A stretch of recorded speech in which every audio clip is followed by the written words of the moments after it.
नमस्कार मित्रांनो, IPL 2026 आता एका अशा वळणावर आले जिथे प्रत्येक धाव आणि प्रत्येक विकेट महत्त्वाचे आहे. प्लेऑफची शर्यत आता प्रचंड अटीतटीची झाली आहे.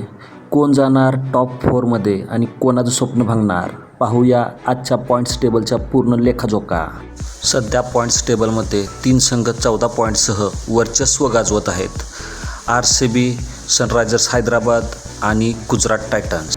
RCB 11 सामन्यात 14 पॉईंट्स आणि प्लसमध्ये 1.103च्या जबरदस्त नेट रन रेटसह RCB नंबर 1 वर आहे आणि आता फक्त एका विजयाची गरज आहे प्लेऑफमध्ये जाण्यासाठी.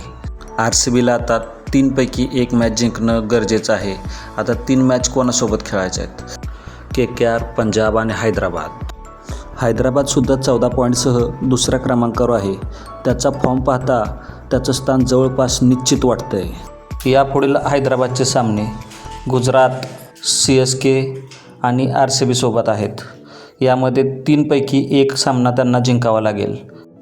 गुजरातनेही 11 सामन्यात 14 पॉईंट्स मिळवून तिसरं स्थान पटकावलं आहे. यापुढे गुजरात टायटन्सला टोटल 3 मॅचा खेळाव्या लागणार आहेत व त्यामध्ये 1 विजय त्यांना हवा आहे. येणाऱ्या 3 मॅचेस सनरायझर्स हैदराबाद, KKR आणि CSK सोबत आहे. मधल्या फळीतील थरार. नंबर 4ची लढत. अस्सल मजा तर 4थ्या नंबरसाठी सुरू आहे. पंजाब किंग्स 13 पॉईंटसह पंजाब सध्या 4थ्या क्रमांकावर आहे, पण त्याचं स्थान धोक्यात आहे. त्यांना Mumbai Indians, royal challengers Bangalore आणि लखनौ यांचं कडवं आव्हान राहील. यामध्ये त्यांना 2 मॅचेस जिंकायचे आहेत. चेन्नई सुपर किंग्स आणि राजस्थान रॉयल्स या दोन्ही संघांचे 12-12 पॉईंट्स आहेत. पंजाबने 1ही सामना गमावला तर चेन्नई आणि राजस्थान टॉप 4मध्ये उडी मारू शकतात. इथे net run rate game changers ठरणार आहे.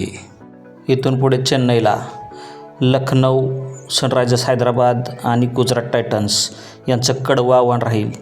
ह्या 3 पैकी त्यांना 2 मॅचेस जिंकाव्या लागतील. राजस्थान रॉयल्स यांचेसुद्धा 12 पॉईंट आहेत. यांनासुद्धा प्लेऑफमध्ये जाण्यासाठी 3 पैकी 2 विजय निश्चित करावे लागतील. यांचे पुढील सामने दिल्ली, लखनौ आणि मुंबईसोबत त्यांना मॅच खेळाव्या लागतील. आता नजर टाकूया त्या संघावर ज्यांच्यासाठी वाट कठीण झाली आहे.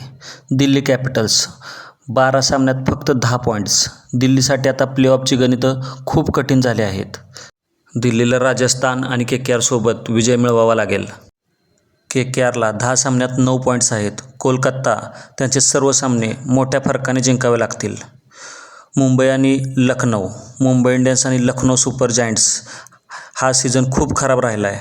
11 सामन्यात फक्त 6 पॉईंट्ससह हे संघ स्पर्धेतून जवळपास बाहेर पडले आहेत.